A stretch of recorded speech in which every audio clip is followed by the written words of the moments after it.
Olá, está começando mais uma edição do programa Minuto Mamãe Bebê. E eu vou abrir o programa de hoje falando sobre um assunto que todo mundo quer saber, as fases do trabalho de parto. Todo mundo quer saber e todo mundo tem muita dúvida sobre que fase é essa, o que acontece aqui. E óbvio que eu trouxe a Nath, a nossa ginecologista e obstetra. Bem-vinda novamente ao nosso programa. Muito obrigada, sempre bom estar aqui. É bom e é muito bom aprender com você. Então, assim, nos ajuda a entender quais são as fases e o que acontece em cada fase para a gente poder identificar e saber lá durante o trabalho da parto em qual fase eu tô. Me diz, doutora. Certo, então assim, a primeira coisa bem importante de saber é que o bebê está pronto para nascer, então a gestação está a termo, né, entre 37 e 42 semanas. Tá. Aquela data provável do parto, quando a gente inicia o pré-natal e faz aquele cálculo com o médico obstetra, é feita para 40 semanas. Então é uma média, uma estimativa, mas eu sempre brinco que é provavelmente quando o bebê não vai nascer, porque é uma data que a gente dá só para ter uma ideia, né? Porque pode nascer umas 2 ou 3 semanas antes e pode demorar um pouquinho mais para nascer também. Então, quando começar o trabalho de parto, quando começarem a dar os primeiros sinais, uma coisa importante que é de explicar é que a gente tem os pródromos, né? Pródromos é como se fosse um ensaio do útero para começar para as contrações começarem devagarinho e, de repente ou não, desencadear o trabalho de parto. Muitas vezes os pródromos acontecem durante 2, 3 dias, param, depois retornam a acontecer e pode levar algumas semanas nisso, inclusive, com momentinhos de contrações mais fortes. Eventualmente, já o pródromo começa e imediatamente inicia o trabalho de parto, que a gente chama de fase latente. Né? A fase latente, as contrações são mais curtas, são mais distantes uma da outra, então a gente considera aí que é uma contração a cada 7 minutos, 10 minutos, né? E a gente acaba não tendo, já tem uma dilatação, mas não é uma dilatação rápida. Então essa fase latente, às vezes, ela pode durar bastante tempo, né? E isso às vezes torna bastante cansativo, inclusive. Né? Depois da fase latente, a gente tem a fase ativa. A fase ativa a gente considera ali de uns 5 para 6 centímetros mais ou menos.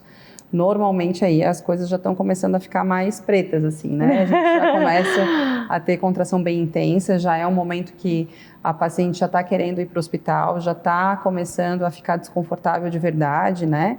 E aí acaba que a gente precisa de uma assistência maior. Né? E aí a gente tem uma média de dilatação de 1 centímetro por hora, mais ou menos, na fase ativa, certo? A fase ativa, ela termina quando a gente atinge os 10 centímetros de dilatação, que a gente chama de dilatação total. A dilatação total é quando o bebê já não existe mais nenhum colo do útero ao redor da cabeça do bebê e o bebê ali vai ter que descer pelo canal do parto, que a gente começa o período expulsivo. O período expulsivo, muitas vezes, tem gente que acha assim, meu Deus, está com 10 centímetros, vai nascer, né? Muitas vezes não. Podemos ter, às vezes, 2, 3, até 4 horas de período expulsivo. Bem cansativo também para a mulher, não é uma fase fácil. Ainda mais somando todas as outras fases que já passou, né? Exatamente, né? E assim, é o momento que a gente precisa da mulher com força mesmo, né? Só que a mulher já está cansada. Já está cansada de todo aquele período, exatamente. Uma vez que o bebê tenha nascido depois do período expulsivo, a gente ainda não terminou todas as fases do parto. A gente ainda tem o 4º período, que chama, né?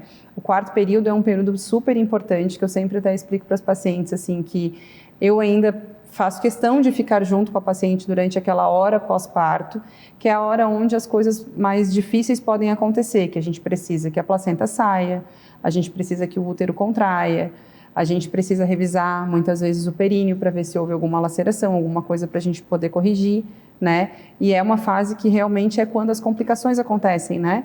Então, assim, um sangramento pós-parto, né? Um útero que não contrai direito, a placenta que não sai. Então, a gente precisa sempre estar atento nessa fase e é importante ter um médico do lado. E aí a gente pensa assim, nasceu o bebê, deu. Nasceu, acabou.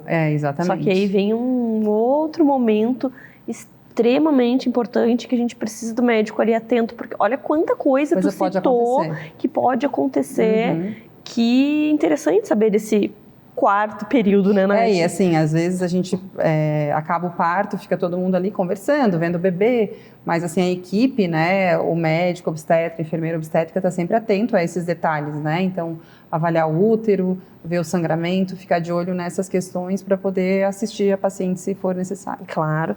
Nath, quando a gente pensa em analgesia, em qual desses momentos que ela entra?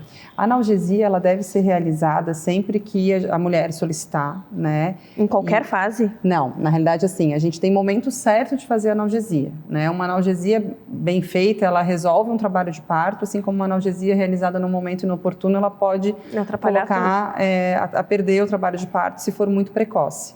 Então, o que a gente sempre indica? A gente precisa que o trabalho de parto esteja ativo, né? Então, o ideal é que seja ali para 5, 6 centímetros por ali, certo? Caso a paciente já tenha contrações muito intensas e a gente perceba que realmente o trabalho de parto começou, mas o colo ainda não dilatou totalmente e de repente fazer com 3, 4 centímetros ali um pouquinho antes para aliviar a paciente, dá para ser feito. Mas a priori, se for para dar uma regra, assim, a gente faz em trabalho de parto ativo mesmo, na fase ativa do trabalho de parto. Entendi. E daí, assim, qual é o objetivo da analgesia? O que ela vai ajudar no trabalho, no que ela vem, assim, a somar? A analgesia, ela tem um alívio bem substancial da dor, né? Que a gente até explica que não é para passar 100%, mas é para passar a dor naquele ponto que ela está insuportável. Então, a paciente, o ideal é que ela continue sabendo que tem contrações. Vou seguir sentindo. Vai seguir sentindo a barriga contrair, percebe, né? Mas, assim, ela não perde o movimento de perna, ela não perde a sensibilidade ao toque e ela continua conseguindo perceber o abdômen duro. Né? Uma analgesia, quando ela tem um bloqueio muito grande, ela também atrapalha, porque a paciente pode ficar com dificuldade de movimentação das pernas e acaba ficando mais difícil. E quanto tempo ela dura? A analgesia, ela dura em média umas 2 horas, né? E aí a gente pode optar por colocar ou não um catéter, né? O catéter epidural fica ali, né? O peridural fica acoplado na paciente e isso permite que a gente faça mais doses caso seja necessário. E daí então, você que vai sentir ali, vendo como é que tá. Então, assim, a gente coloca um catéter, né? A paciente está com 7 centímetros. A gente estima que ela vai dilatar 1 centímetro por hora e ainda tenha mais um periodinho de expulsivo. Então, ela vai botar o catéter, provavelmente ali por uns 9 centímetros a gente vai precisar fazer um pouquinho mais, né? E aí ela fica com a analgesia até o final. Né? Então também é interessante que ela já esteja começando a ter um pouquinho mais de sensibilidade quando chegar pertinho dos 10 centímetros, para poder ter a sensação do bebê querer nascer e empurrar. Então, muitas vezes, assim, não é interessante fazer, por exemplo, no período expulsivo, né, uma analgesia, embora às vezes a gente precise. Sim, cada caso é um caso. Cada caso é individual, a gente precisa ver como é que é aquela paciente. E assim, a analgesia, tem pacientes que perguntam, tá, mas eu vou precisar fazer ou não? Não, na realidade, assim, na estatística que a gente tem das minhas pacientes, metade das pacientes querem fazer e metade não querem. Olha só. Sabe? Não precisam ou não acabam não dando tempo. Enfim. Sim. E tem mais algum tipo de intervenção que acontece em alguma determinada fase dessas? Ou... Uma coisa que eu acho bem legal da gente explicar é a questão da bolsa romper, né? Porque, assim, existe essa dúvida, né? A bolsa obrigatoriamente rompe ou a bolsa não rompe? Como é que funciona? O que acontece primeiro, né? Não existe essa regra, né? Então, às vezes, o trabalho de parto, ele inicia e a bolsa vai romper só mais lá na frente. Às vezes, a bolsa rompe antes de começar o trabalho de parto. Então, é uma coisa que é individual também. A gente tem uma estimativa de 30% mais ou menos de bolsas que rompem antes do trabalho de parto. A gente sempre imagina assim, para começar o trabalho de parto tem que sair aquele monte de líquido, minha bolsa rompeu e aí entrei em trabalho de parto. Mas olha só, só 30% dos casos. E, inclusive, existe o parto empelicado, que a gente chama, que é quando o bebê nasce com bolsa e tudo. Olha nasce só. Com a bolsa íntegra, né? Aí a gente pensa que, não, só na cesárea, que daí vai abrir, não vai romper nada e tu consegue. Mas não, ali saindo mesmo. Exatamente. Via vaginal consegue também. É raro, mas acontece. Sim. Que interessante, Nath. Muito obrigada por nos ajudar a compreender cada fase que é tão importante, né? Cada fase tem seus momentos e elas são importantes porque todas elas trazem nosso bebezinho, né? Pro colo. É verdade. Muito obrigada por dividir tanto conhecimento conosco. Até o próximo encontro. Até o próximo. Você que está grávida, sabe qual é o momento ideal para iniciar a fisioterapia pélvica? Eu trouxe aqui a nossa fisioterapeuta pélvica do programa Minuto Mamãe e Bebê, a Ari. Bem-vinda novamente ao nosso programa. Obrigada. Ari, quando você indica para uma mulher que nunca fez, porque, vamos lá, o ideal seria que essa mulher já fizesse desde antes da gestação a fisioterapia pélvica, mas já que ela não fez antes, estou grávida, qual o momento, quando eu posso começar a fazer, até quando vai, conta tudo para nós. Então, Mari, o momento ideal é a partir da 12ª semana, onde já passou aquele primeiro trimestre, aquela fase mais assustadora na gestação. E aí a gente começa a trabalhar o assoalho pélvico, trazer essa consciência, conectar o assoalho pélvico, porque ele começa a se tornar uma parte importante na época da gestação, né? Muitas vezes, como você falou, a gente nunca pensou nele como músculos tão importantes. É esse o momento que você indica, então, pensando numa mulher que não fazia antes, porque às vezes a gente pensa, fisioterapia pélvica é só para quando estou grávida, mas não é, né, Ari? Não, a fisioterapia pélvica é para todo mundo, da criança ao idoso, a mulher, o homem, enfim. Não tem todos. Sexo, não tem idade? Não tem, porque todos nós temos assoalho pélvico, que são músculos onde a gente precisa trabalhar. E aí, então, pensando nessa mulher que engravidou e que ouviu falar finalmente no assoalho pélvico. Vamos trabalhar a partir da 12ª semana, então. E ela vai até quando? E como que funciona a rotina de encontros da fisioterapeuta pélvica com a gestante? Uma vez por semana, 2, depende de cada caso. Como é que tu faz essa organização? Então, vai depender de cada caso, da queixa principal, da avaliação, como que a gente vai traçar essa rotina da mulher.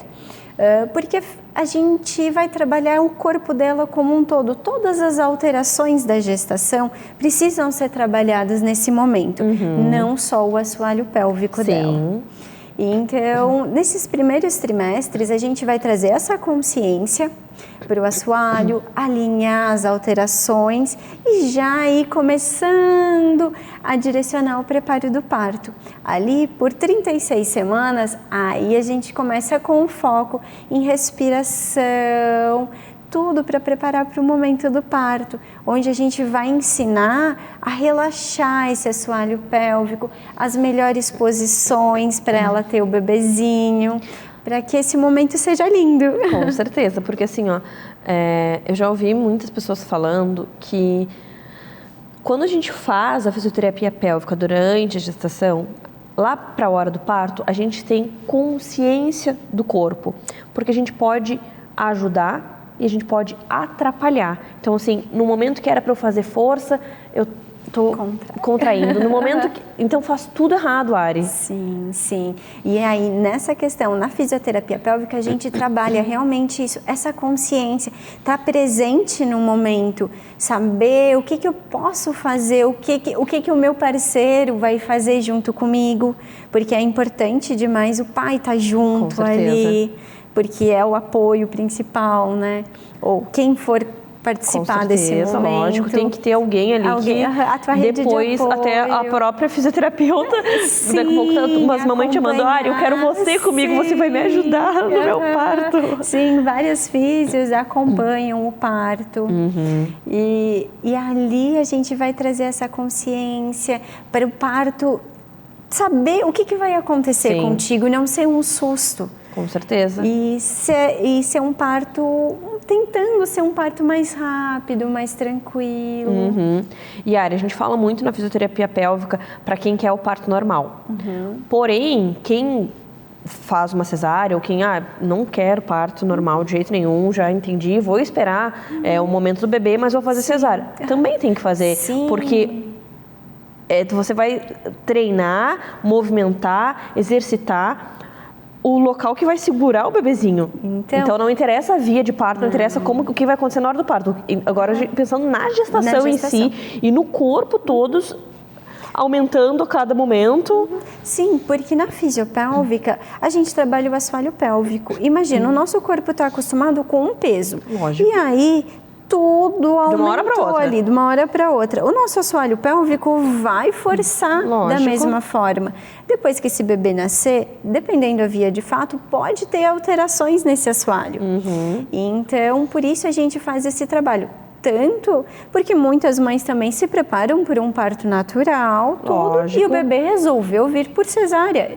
A gente não tem esse controle. Não. O bebê que sabe o que ele quer. É o bebê que sabe. E por isso que a gente tem que se preparar para todas as situações e saber que assim, ó, eu não estou fazendo a fisioterapia pélvica para me ajudar lá na hora do parto só.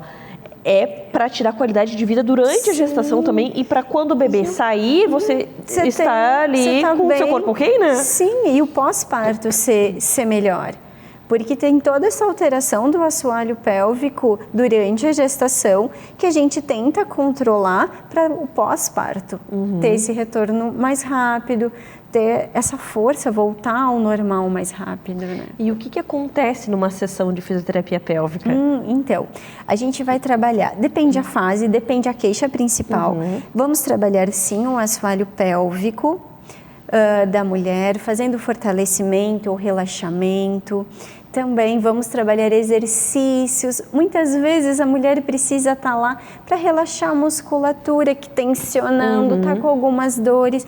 Tudo isso é trabalhado na físio. A partir dessa avaliação que a gente vai fazer, a mulher vai relatar o que ela está sentindo e aí a gente vai organizando as sessões. E daí também aquilo que você falou, depende de cada pessoa a quantidade de encontros que você vai ter durante a semana. Sim, geralmente nesse início, se ela não tem nenhuma alteração, se está com o assoalho pélvico ok, se tem uma funcionalidade do assoalho boa, a gente pode fazer um pouco mais espaçado. Tipo uma vez por mês, um mês sim, um mês não. Isso sempre eu fico conversando com as mãezinhas para saber como que tá indo, se tem algum episódio de perda urinária, alguma dorzinha. Tudo isso a gente vai conversando. Se está tudo bem, a gente pode ir mais espaçado nesse início. A partir das 34, 35 semanas, aí a gente já precisa se ver mais regularmente. Porque aí precisa ver como que está esse assoalho, se ele está funcional de novo, se ele está sabendo relaxar e contrair, se a respiração, porque a respiração é muito importante nesse momento, se ela está fluindo também. Então, aí a gente vai começando a fazer esse trabalho, direcionando para o parto. Que legal, Ari, que legal, que trabalho maravilhoso, porque você nos traz consciência corporal. Sim. Algo que a gente deveria conhecer, mas a gente não conhece. E aí vem um profissional que entende e mostra, olha, se você fizer assim, você vai sentir isso. Ó, sentiu, percebeu? E isso é muito, muito lindo, porque é nosso e aí a gente acaba, sei lá, é que nem piscar o olho, a gente nem se dá conta que pisca o olho, vai natural. Automático, né? E o nosso corpo também acontece assim, quando tu vai para fisioterapia pélvica, tu começa a ter controle e saber o que está acontecendo, né? Conectar tudo, né? Fazer com que tudo faça sentido ali. Tu conectar o teu assoalho pélvico, a esses músculos, a todo o resto do teu corpo, a tudo que tu faz. Então é muito bacana. Parabéns por esse trabalho maravilhoso, parabéns mesmo, assim. Obrigada por trazer tanto conteúdo, por nos mostrar os benefícios de fazer uma fisioterapia pélvica e até o nosso próximo encontro. Até mais! Você está tentando engravidar e não está conseguindo? Sabia que hoje eu tenho umas dicas especiais que, se você colocar em prática, você pode ter o seu tão sonhado positivo. Quem vai trazer essas dicas para nós é a Karina. Bem-vinda novamente ao nosso programa. É um prazer sempre estar aqui com vocês. Então, me fala um pouquinho sobre essas dicas que tu preparou com tanto carinho para a gente ajudar essa mulherada que está tentando engravidar e não vem esse tão sonhado positivo. Sim. Vamos começar por uma que é a minha queridinha, que eu falo que funciona para 95% das mulheres que querem engravidar, que é o escalda-pés. Que é basicamente você pegar um balde com água quente, você coloca água dentro, né? Depois você vai colocando água da torneira para que fique em uma temperatura quentinho, agradável para os seus pés. Coloca os pés ali por 15 minutos, depois seca o pé, meia e preferencialmente ir dormir, que ele já vai ajudar para o sono também. Mas por que o escalda-pés ele ajuda para a fertilidade? A maioria das mulheres tem os pés frios ou os pés ficam frios muito fáceis. Na medicina chinesa, nós temos alguns canais que passam pelo nosso corpo. E 3 canais que são muito importantes para a fertilidade começam no pé. Quando a gente anda com o pé descalço no chão, deixa os pés frios, se expõe muito ao frio, é como se esse frio entrasse no nosso corpo e fosse para o nosso útero, para os nossos ovários. E isso faz com que diminua a circulação ali nessa região. Diminuindo a circulação, a gente tem menos nutrientes, menos oxigênio e isso aumenta a dificuldade para engravidar. Olha só, que interessante. A gente fala que na medicina chinesa, frio e fertilidade são coisas que não combinam. Então, para quem quer engravidar, quanto mais fugir do frio, e aí isso vai incluir a temperatura, mas também aquele sorvete, o picolé, uma água gelada. Vamos deixar de lado para esse período. Um chazinho quentinho, uma pantufinha, olha, que uma roupa legal. quentinha. Aquela coisa que a nossa avó falava, sabe? É verdade. Não pega friagem. É bem assim, né? É bem assim mesmo. Vai ajudar. E aí ajuda para a questão da fertilidade também, mas já vai ajudar para quem tem um sono mais agitado, para quem está muito ansioso, porque é como se a gente tirasse aquela energia que está aqui, né, na cabeça e puxasse para baixo. Então, para quem tem dificuldade para dormir também, e aí já entra como uma segunda dica, né, que ter um sono de qualidade é muito importante para a nossa fertilidade, o escalda-pés também já vai ajudar nesse ponto. Porque daí você já se prepara para dormir, você faz ali 15 minutinhos antes de ir para a cama, né, então você já diminui um pouquinho a ansiedade e você já consegue entrar num sono mais tranquilo também. E aí você já dorme melhor a noite toda. Que a gente escuta falar muito, né? A melatonina, né? O hormônio do sono é importante e tudo. Mas a melatonina, uma boa produção de melatonina também é importante para a fertilidade. Porque a melatonina vai melhorar a qualidade dos óvulos e ela também é muito antioxidante. Então ela limpa todos os radicais livres, todo aquele fluido que está ali nos ovários, no útero, é como se a melatonina ajudasse a limpar. Nossa. E aí, quando a gente tem um ambiente de qualidade e óvulos de qualidade, as chances de uma gravidez acontecer também aumentam. Adorei. A gente...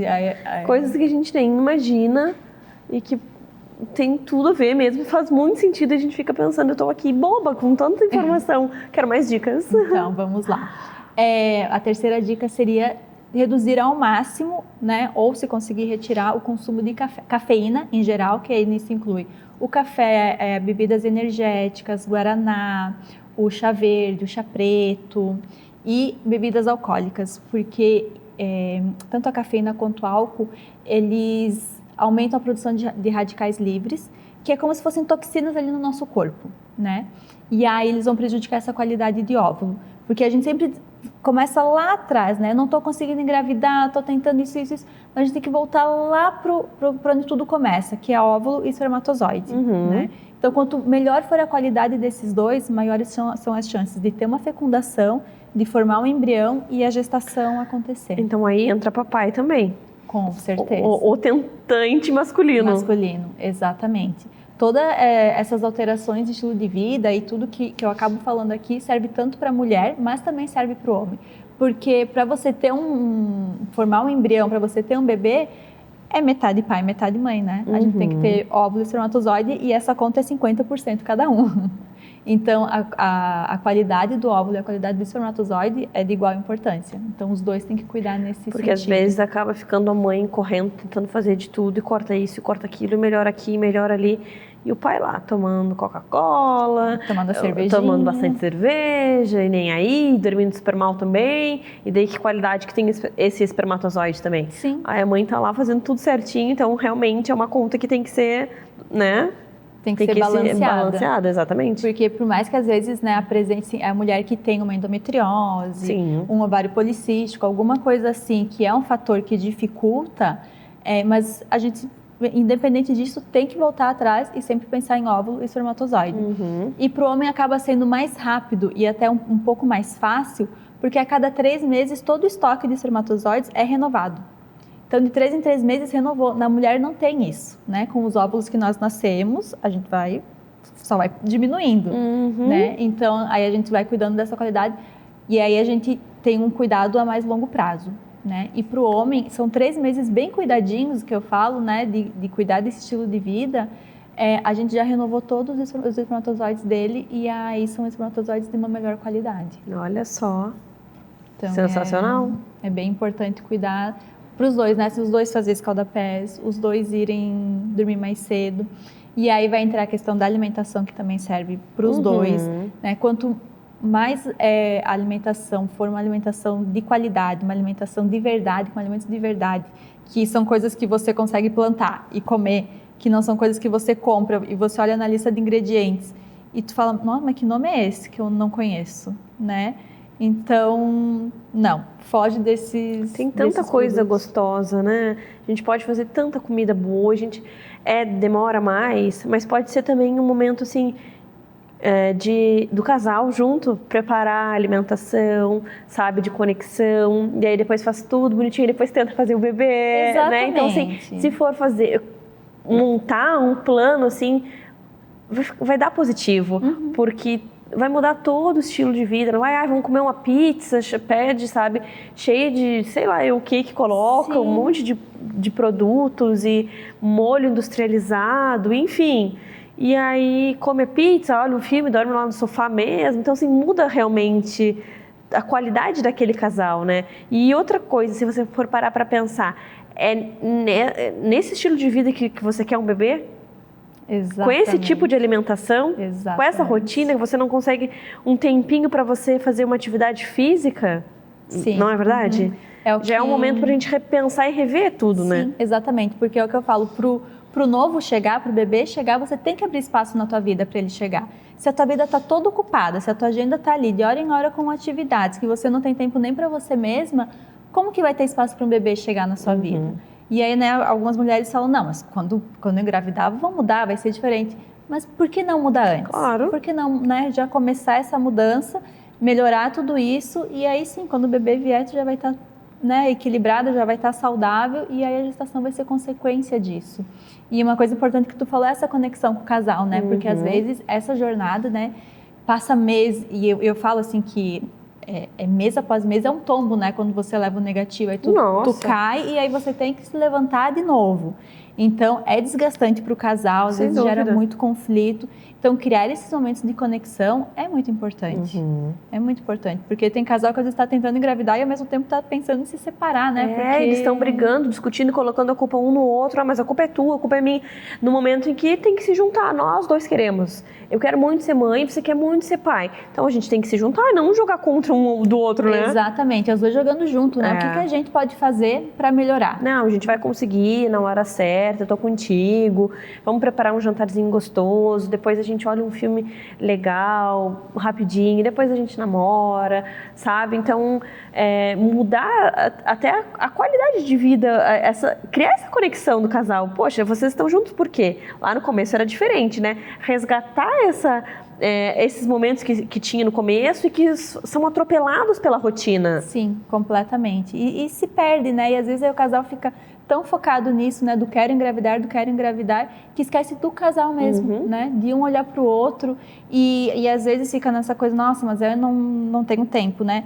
Pra cozinhar. Então assim, ó, tira a sexta-feira à noite ou o sábado, assim, ó, vamos ter esse momento nosso. E aí vai colocando aos pouquinhos na rotina também, não precisa ser nada drástico, não precisa ser nada, mais uma obrigação, né, para ficar mais um peso. Então, vai colocando aos pouquinhos na sua rotina, implementando, e a gente se acostuma muito fácil com as coisas, né, tanto pro bem quanto pro mal. Verdade. Então, a gente se acostuma a comer a pizza, a comer o hambúrguer, a depois de comer fica aquela sensação de estufamento, ficar sonolento, pesado. A gente vai treinando o nosso paladar para as comidas diferentes também, né? Então, você preparar uma carne com um refogado, uma comida mais saudável, o teu paladar vai se acostumando também. Com certeza. Adorei. Dicas valiosas e para qualquer fase da vida do casal, da mulher, do homem, porque não é só no momento em que a gente está mal e quer mudar. Isso pode acontecer já para não chegar no mal, para manter uma vida mais tranquila, mais saudável. Adorei, querida. Muito obrigada. Espero que você também tenha gostado. E é claro, lembra que se tiver qualquer dúvida, manda mensagem para nós, que a Karina ajuda a responder, tá bom? Muito obrigada, querida, e até o próximo encontro. Eu que agradeço. Muito obrigada. Você já ouviu falar em histeroscopia? será que qualquer profissional do mundo da ginecologia pode fazer? Isso eu vou contar para você agora com o nosso ginecologista obstetra, o Dr. Luiz Fernando Fraceto. Bem-vindo novamente ao nosso programa. Obrigado, Mariana. Obrigado pelo convite novamente. Boa tarde, audiência. Hoje trouxemos esse tema e eu quero entender um pouquinho quem é que pode fazer e para que serve a esteroscopia. Então, muitas vezes a paciente vai no seu ginecologista e tem alguma alteração no ultrassom, ou tem um sangramento uterino anormal, uma menstruação exagerada, e o ginecologista dela pede para ela fazer uma esteroscopia. E muitas vezes nem explica para a paciente que procedimento é esse que ela tem que fazer. Que nome é esse? Meu médico pediu isso. O que está acontecendo comigo, meu Deus? Então, a esteroscopia é um exame e um procedimento feito pelo ginecologista, como se fosse uma endoscopia do estômago, só que é feito para acessar a cavidade uterina. Então, com a paciente sedada no centro cirúrgico, a paciente vai estar dormindo, a gente entra com uma câmera dentro, pela vagina, pelo colo do útero, acessa a cavidade uterina e consegue, assim, fazer diagnóstico do que está doente, qual é o problema que ela está apresentando e consegue já, no mesmo momento, tratar essa patologia. Que ótimo. Então, por exemplo, a paciente está menstruando demais, ela vai no seu ginecologista e ele observa que ela teve um pólipo uterino ou tem um mioma submucoso. Aí o médico dela vai pedir para ela ir lá e tratar com endoscopia, com a esteroscopia. Então, esse é um procedimento que é diagnóstico e terapêutico no mesmo tempo cirúrgico. Olha. Então, a paciente já sai com o diagnóstico e já sai sem a patologia. Então, tudo que tiver de alterado a gente já tira nesse procedimento, manda para a biópsia e assim já resolve o problema da paciente. Quais outros motivos que um ginecologista pode solicitar a esteroscopia? Então, a esteroscopia é feita quando no ultrassom transvaginal é detectada alguma alteração. Então, um pólipo, um mioma, uma sinéquia uterina, que é uma aderência dentro do útero. As pacientes, por exemplo, que já estão menopausadas, que já estão há 1 ano sem menstruar e que de repente voltam a ter sangramento. Essas pacientes precisam ser investigadas para ver se existe alguma patologia, alguma lesão pré-maligna, algo que possa no futuro se transformar num câncer de útero. Então, o ginecologista vai pedir a esteroscopia nesses casos. Uma outra indicação que tem sido cada vez mais frequente de esteroscopia é nos casos de infertilidade, Mariana.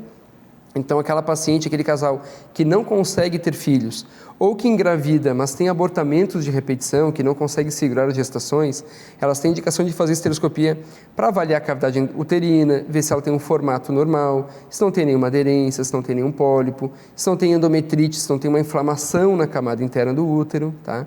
Então, essa é uma indicação, como os casais estão engravidando cada vez mais tardiamente, eles estão tendo mais dificuldade para engravidar. Então, nós auxiliamos esses casais também através da esteroscopia. Que interessante. E daí você me falou que o ginecologista encaminha para fazer esse procedimento, mas você também é ginecologista. Então, quando um ginecologista pode fazer esse tipo de exame? Me explica. Então, para fazer a esteroscopia é necessário ter uma subespecialização. A ginecologia já é uma especialidade. Então, a gente acaba os 6 anos de medicina, faz mais 3 anos de ginecologia obstetrícia. E quem quer fazer esteroscopia ou faz um curso ou faz uma especialização em endoscopia ginecológica. Né? Normalmente exige um material adequado, um treinamento adequado, até para que esse profissional ele possa fazer o procedimento com segurança, com efetividade. Caso haja uma complicação, ele tem o treinamento necessário para resolver a complicação. Então, a gente considera uma subespecialidade do ginecologista. Por isso que nem todo ginecologista faz esteroscopia. Entendi. É para aquele ginecologista que gosta muito de estudar, que não para nunca de estudar. Para quem gosta de procedimento cirúrgico, para quem gosta de centro cirúrgico. É um procedimento muito bom de fazer, porque ele é rápido, a gente faz em centro cirúrgico, mas a internação sempre normalmente... em centro cirúrgico, porque precisa a paciente estar sedada, precisa de equipamento específico, no consultório não tem como ser feito. Algumas patologias podem ser tratadas no consultório sem anestesia, mas é um pouco mais desconfortável, um pouco mais doloroso. Aí a mulher tem que ficar ali parada, esperando tudo acontecer. Dói um pouco mais, dá uma cólica mais forte e exige uma logística de consultório que nem sempre a gente tem disponível. Entendi. Então a gente tem optado por fazer no centro cirúrgico, por ser mais confortável, mais fácil, o material já está disponível, a esterilização é mais fácil, então a gente acaba fazendo no centro cirúrgico. Mas é um procedimento relativamente rápido, dura mais ou menos 30, 40 minutos, nos casos mais difíceis, às vezes até mais rápido que isso. Com anestesia fica mais confortável, vai embora no mesmo dia, raramente a paciente fica internada, a não ser que haja algum tipo de complicação. A gente pede para os pacientes fazerem um repouso de aproximadamente 3 dias. Então, a paciente se faz numa quarta-feira, quinta e sexta fica em casa, sábado vida normal. Entendi.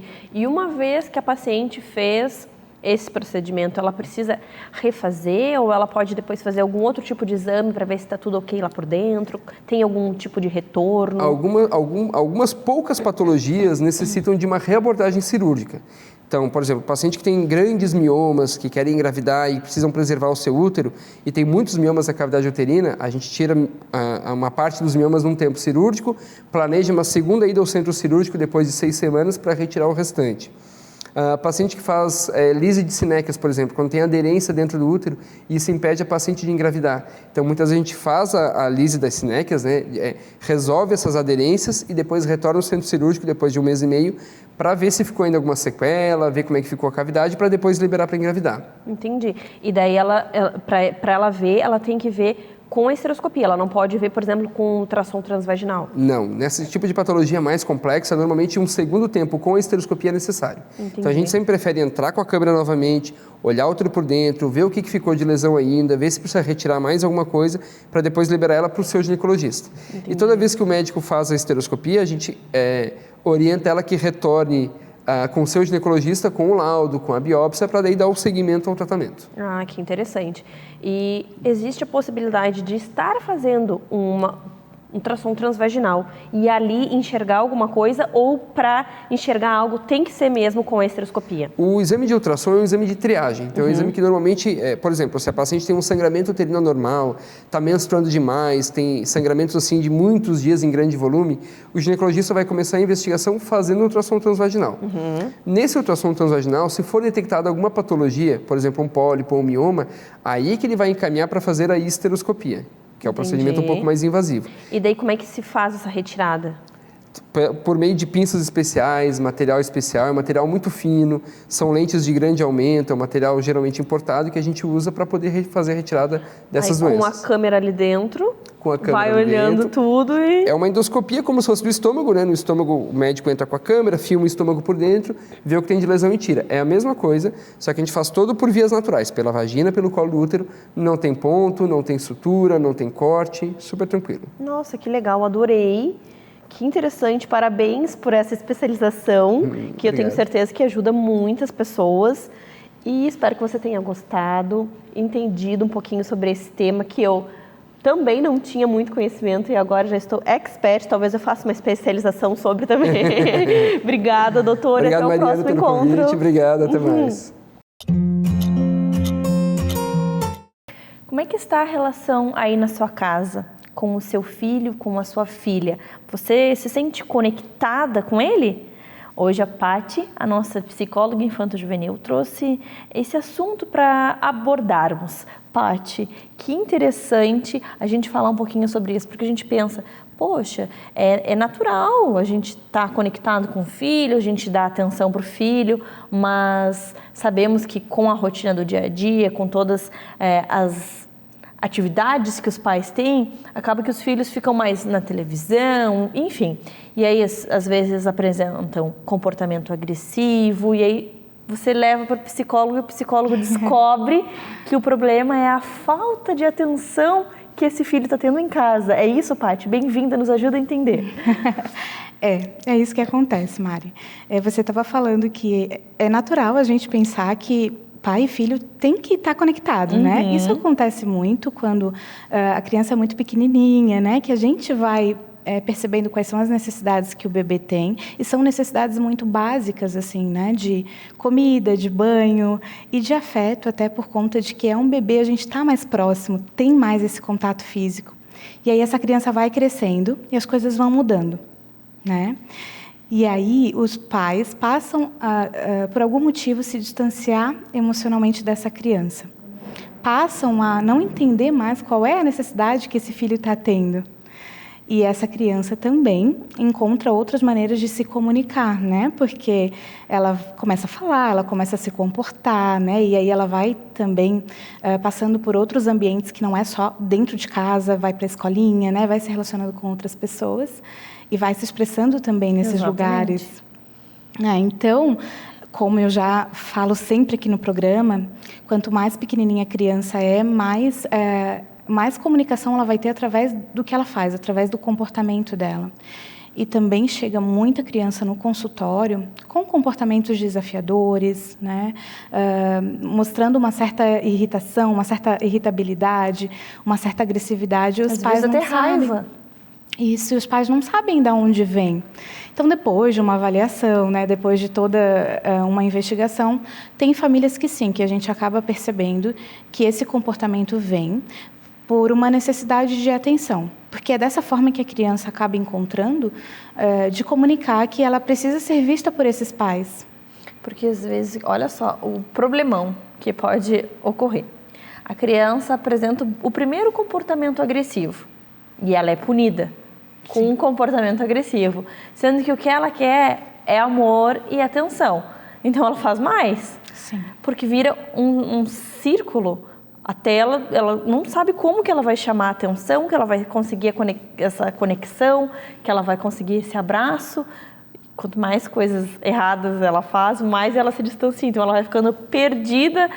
Mas como que eu faço? Como é que eu faço para eu ter esse amor, esse abraço? E ela também entende, Mari, que ela está chamando a atenção dos pais, os pais estão olhando para ela, mesmo que seja de uma maneira negativa, né?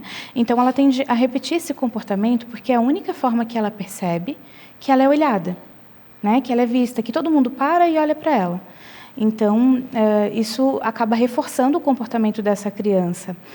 E aí, o que acontece? Os pais precisam encontrar outras maneiras de mostrar para essa criança que ela é vista de outras formas, né? A gente que é pai, às vezes a gente fica muito focado nessa coisa de dizer o que a criança não pode fazer, no que ela não pode mexer, no que não, né? Sempre o não antes. É o dia inteiro com não. Não toca aí, não faz isso. Não, assim não pode, não. Às vezes eu falo lá em casa assim, poxa, mas quantos não essa criança já ouviu hoje? Sim. E aí, o que ela pode fazer? Né? Qual é a necessidade do meu filho? Quando eu estou com ele, como é que eu posso me conectar com ele? O que o meu filho gosta? Quem é o meu filho? Né? Então, tentar se aproximar dessa criança sem tantas exigências, sem tanta cobrança, né?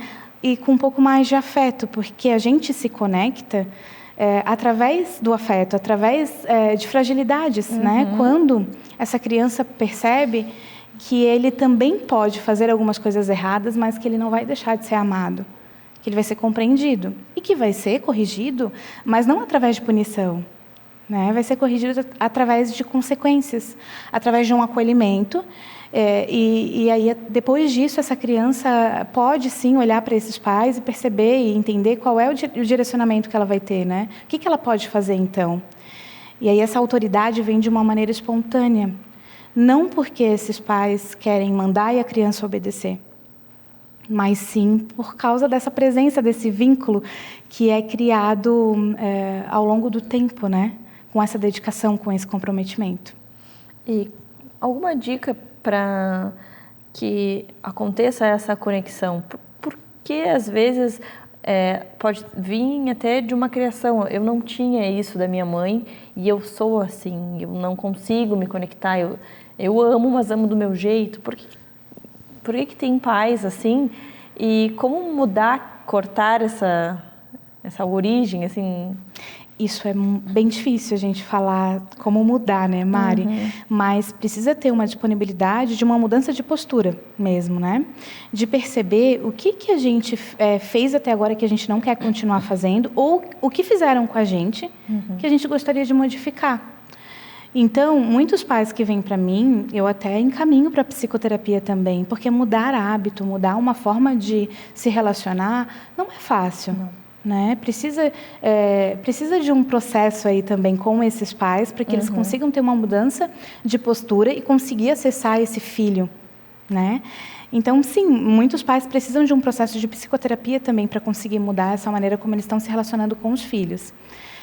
Mas, para eles conseguirem olhar para essa criança e conhecer essa criança, eles precisam observar o comportamento delas. Criança é muito fácil de identificar, Mari. Elas falam para a gente, né? Claro. O que deixa ela feliz. E são coisas simples. É um passeio no parquinho, é tomar um sorvete numa sorveteria, é assistir um filme juntinho, é brincar de alguma coisa com esse pai, com essa mãe. Então, não são grandes exigências que essas crianças fazem. Não, é tão pouco, né? Às vezes, tu contar uma história, inventar, fazer um carinho. Isso. E já muda tudo, né, Paty? Eles perceberem que o pai e a mãe estão ali, estão entregue, estão vivendo aquele momento. 1 hora, minutos, mas vocês dois, vocês três, é a mãe, o pai, o filho ali, sem celular, sem preocupação, só vivendo aquele momento. Eu falo, Mari, que o tempo de qualidade, esse famoso tempo de qualidade, é um santo remédio para comportamento inadequado. Quando essa criança começa a ter esse acesso, os pais começam a encher o tanque emocional dessa criança, a gente vai percebendo, ao longo do tempo, que ela não precisa mais se comportar daquela maneira inadequada para poder ter a atenção desses pais. Adorei! Muito obrigada por trazer sempre essas dicas para nós, esse conhecimento com tanto amor, com tanto carinho. Espero que você tenha gostado, que te ajude a pensar um pouquinho sobre esse tempo de qualidade com quem você mais ama, que é o seu filho, a sua filha. E se você quiser conversar um pouquinho mais sobre esse assunto, se abrir com alguém, chama a Paty, que eu tenho certeza que você não vai se arrepender. Paty, até o próximo encontro. Obrigada, até o próximo. Novembro é um mês onde a gente fala muito sobre os prematurinhos. E a Paty está aqui conosco, a nossa pediatra. Bem-vinda novamente, Paty. Obrigada, Mari. Paty, é o Novembro Roxo, por isso que você veio de roxo. Exatamente. Para a gente falar então um pouquinho sobre esse mês. Exato. E você trabalha dentro de uma maternidade, você vê isso também, então conta para nós um pouquinho. Tá bom. O mês de novembro foi escolhido como o Novembro Roxo é uma forma de conscientização sobre a prematuridade, que é algo muito frequente, mais de 10% dos bebês nascem prematuros. No Brasil, na verdade, são 12%, então mais do que 1 a cada bebê nasce prematuro. E a gente utiliza esse mês para conscientizar a população sobre o que era o ser prematuro. E por que a cor roxa? A cor roxa foi escolhida porque o roxo significa individualidade e sensibilidade, que são características muito marcantes do prematuro, né? Além de transformação, transmutação, que é a capacidade de mudar, transformar algo em outra forma, que também é uma característica marcante do desenvolvimento do prematuro, né? Que eles nascem tão imaturos, tão pequenininhos e se transformam em adultos, em crianças saudáveis. Assim como o ato de transformar os sentimentos, né? Um nascer prematuro dentro de uma UTI pode gerar medo, insegurança nos pais, mas com o tempo esses sentimentos são transformados em esperança, em felicidade e amor. Verdade. Né? E existem causas para nascer tantos bebês antes do tempo esperado? Como que é a vida após o nascimento tão imaturo? Tá. Então, existem várias causas da prematuridade, né? Relacionadas ao bebê e relacionadas à mãe. Então, malformações podem levar ao parto prematuro, descolamento prematuro de placenta, infecções congênitas, tanto da mãe quanto do bebê, malformações uterinas, acidentes, né? Até acidentes automobilísticos envolvendo a mãe, diabetes gestacional, hipertensão. Então, as causas são múltiplas. E o que é importante é que a grande maioria delas são preveníveis através de um pré-natal adequado. Então, ter um médico de confiança, frequentar as consultas mensalmente, seguir as orientações, né? Não somente frequentar e não fazer o que é orientado. É muito importante na prevenção da prematuridade. É importante a gente saber também que os prematuros, eles não são, existem uma classificação, né? Então, a gente tem os bebês menores de 28 semanas de gestação, que é ali no sexto, se a gente pensa em mês, menor do que 6, 7 meses, né? São os prematuros que a gente chama prematuro extremos. Entre 28 e 34 semanas são os muito prematuros. Entre 34 e 37 semanas são os prematuros tardios. Então, todo bebê que nasce antes de 37 semanas é considerado prematuro. E cada classe desses prematuros, dessas que eu acabei de citar, tem algumas características específicas. Por isso que é importante a gente diferenciá-los. Sem dúvida. Né? E cada um vai precisar de um cuidado especial a mais, né? Tem necessidades diferentes, partes do corpo que precisam de mais atenção em cada fase também, né, Paty? Exatamente. Por exemplo, um bebê que nasce de 36 semanas, mas é tão pertinho do 37, será que tem alguma diferença mesmo? Tem. Primeiro, que o peso dele vai ser menor, né? No último trimestre da gestação é quando o bebê engorda. Então, essa uma semana pode causar alguma diferença. Com o peso menor, a boca é menor, ele tem menos reserva, então a chance de fazer hipoglicemia é maior. Com a boca menor, a mama grande é um pouco mais difícil de amamentar, né? Então, são bebês que demandam de maiores cuidados. Além do mais, a icterícia, que é algo que aflige o bebê logo após o nascimento, aquele amarelão na pele, né? É muito mais frequente nos bebês prematuros, de todas as faixas. Então, a gente precisa ficar bem mais atento, né? Com os bebês prematuros. E isso também vai definir o tempo aproximado de que cada bebê vai ficar na UTI neonatal? Sim, e não são todos os bebês que vão precisar de UTI neonatal, né? Entre os prematuros, claro, os prematuros extremos, os muito prematuros, todos eles vão para a UTI e vão demandar de alguns cuidados, dependendo do que eles vão mostrar de necessidade. Mas os prematuros tardios, por vezes, conseguem ficar no alojamento conjunto com a mãe. Mas, claro, quanto mais imaturo, maior a chance de precisar de UTI e também maior a chance de ficar internado por mais tempo, né? Assim como maiores vão ser os cuidados. Sim, sem dúvida. Tanto durante a internação quanto no pós-internação. Entendi. Porque a gente tem o depois, né? Então, são bebês que não se desenvolveram por completo. Então, muitas vezes vão precisar de um acompanhamento multidisciplinar, com fonoterapia, fisioterapia, para serem estimulados, né? Pensando na neuroplasticidade dos 2 a 3 primeiros anos de vida que os bebês têm. Paty, quando a gente pensa lá numa UTI neonatal, em bebês prematuros, existe toda uma rotina dentro da UTI, principalmente voltada para a questão do amamentar. Poxa, meu bebê está na UTI, se eu não estimular minha mama, eu não vou ter leite para amamentá-lo. E quando ele sair, ele não vai mamar no peito? Então, existe todo um processo para que, quando o bebê sai, a mãe esteja produzindo leite. Sim, na verdade, assim que um bebê nasce, independente da idade gestacional, a gente orienta que nas 2 primeiras horas já haja uma estimulação na mama. Isso é muito importante para a produção do colostro. Então, uma mãe de 27, 26, 25 semanas, ela já tem capacidade de produzir leite.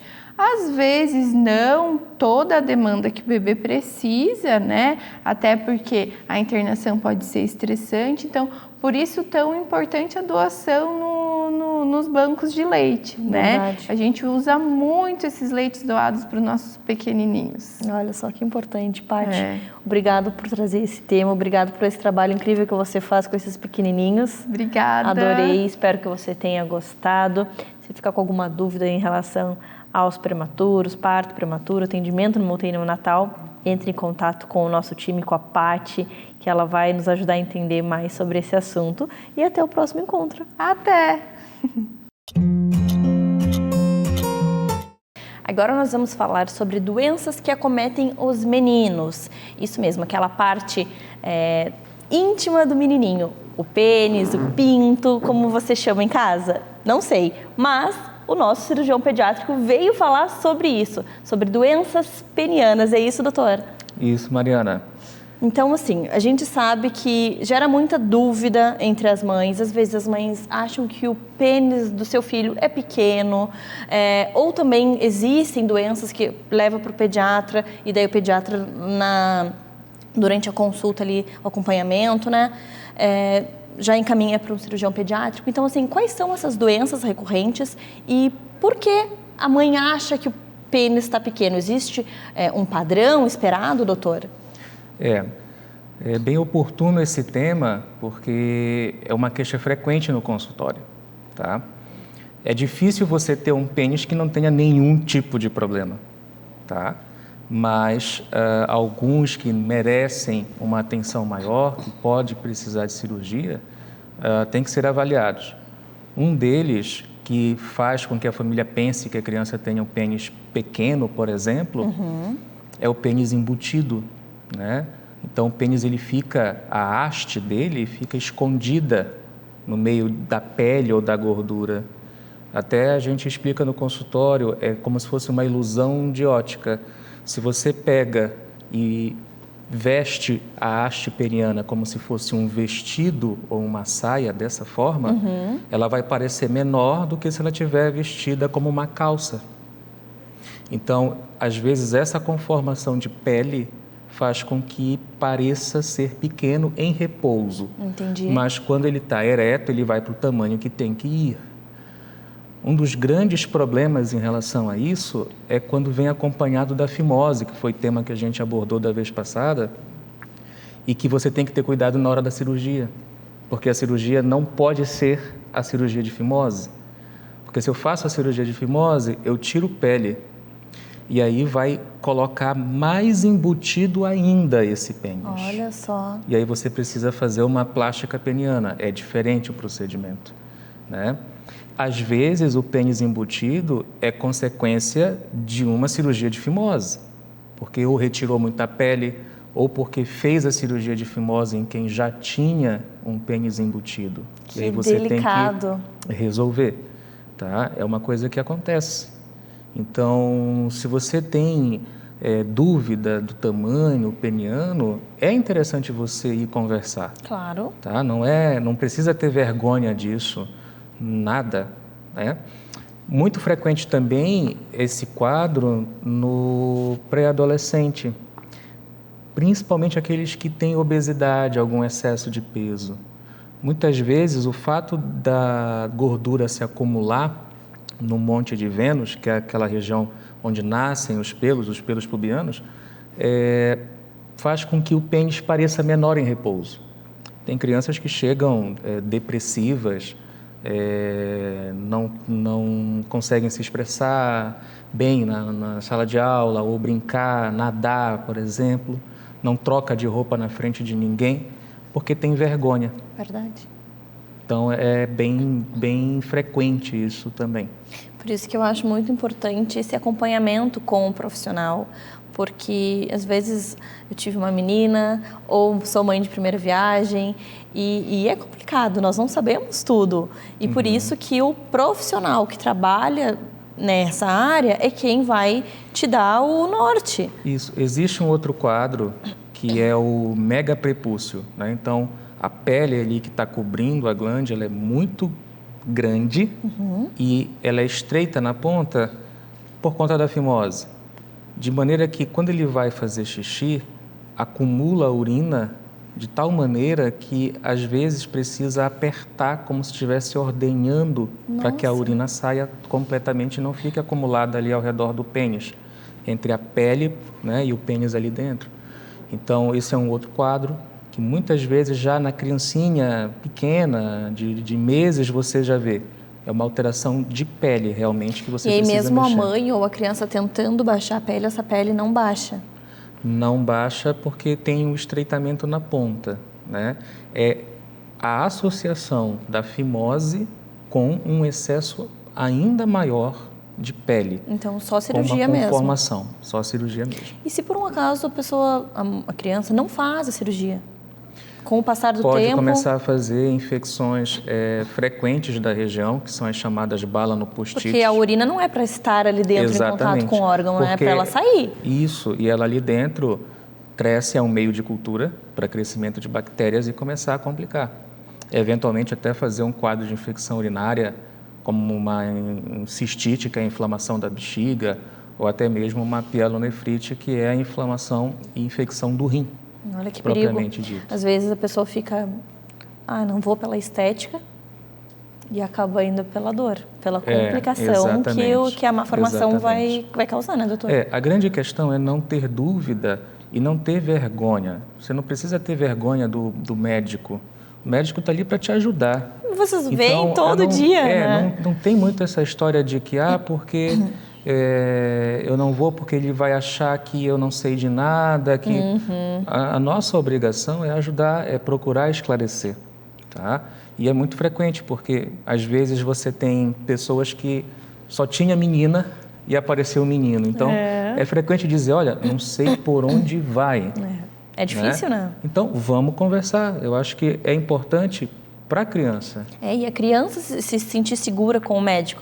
Explicar para a criança, o doutor, ele vai olhar o seu pênis, ele vai examinar, ele vai ver se está tudo certo, para a criança não ficar com essa distância do médico, não ter esse medo. E o importante também na hora do exame é você ter calma para examinar, não forçar nada, não querer abrir a todo custo. É uma área íntima ali, né? Tem que ter calma, não adianta forçar.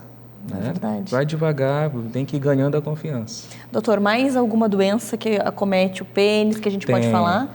Tem uma também que é muito frequente, chamada hipospádia. A hipospádia é quando o buraquinho por onde sai o xixi, que é a uretra, ele não está bem na ponta do pênis, tá? A posição do pênis, do ponto de vista anatômico, é ele ereto. Então, o que você enxerga com ele flácido dessa forma, na verdade, é o que está para trás, é posterior. Olha só. Tá? E o que está para baixo, quando ele está flácido, é anterior. Então, é quando esse buraquinho por onde sai o xixi, ele se abre na face anterior do pênis, podendo ser mais distal, no meio do pênis, mais proximal, na haste peniana, até mesmo no escroto, no meio da bolsa testicular e abaixo, no períneo. Olha só. Então, é uma malformação frequente, mais frequentemente, 80% das hipospádias são mais distais, graças a Deus. Não fica tão... E 20% mais posteriores, tá? Mais proximais, que geralmente demandam mais de uma cirurgia para correção. É um problema que não vai te trazer, por exemplo, infecção urinária, nada, mas frequentemente vem associada com encurvamento peniano, então o pênis que deveria ser reto quando ereto, né? Tipo, ele faz isso, ele fica desta forma e pode dificultar na vida futura a relação sexual. E o buraquinho, né, mais na ponta, que não vai permitir que o menino faça xixi em pé e possa ter dificuldade, quando adulto, se nada for feito, de engravidar, porque ele não vai conseguir ejacular dentro da vagina. Então, é um problema que a gente procura resolver já quando criança. O ideal, não que seja proibitivo fazer depois, mas o ideal é fazer antes de sair da fralda, até pelo cuidado, pela lembrança, e existe também melhor cicatrização nessa faixa etária. Que interessante. Tá? Mas, não deu para fazer, ou a família não quis fazer por algum motivo, tem problema fazer depois? Não, não tem. Tá? O importante é a família definir, né, se vai fazer ou não, e nem toda a hipospádia, ela precisa ser operada. Então, a família está com uma hipospádia bem próximo da ponta do pênis, a criança urina em pé, não está encurvado. Em princípio, está urinando em pé, vai ter condições de engravidar alguém, mexeria mais por estética. Sim. Né? Então, é mais esse julgamento, esse bom senso que tem que ter entre quem está atendendo e a família. Que legal, doutor. Obrigada por dividir tantas informações conosco. Eu que agradeço. E até o próximo encontro. Obrigado, um abraço, espero que tenham gostado.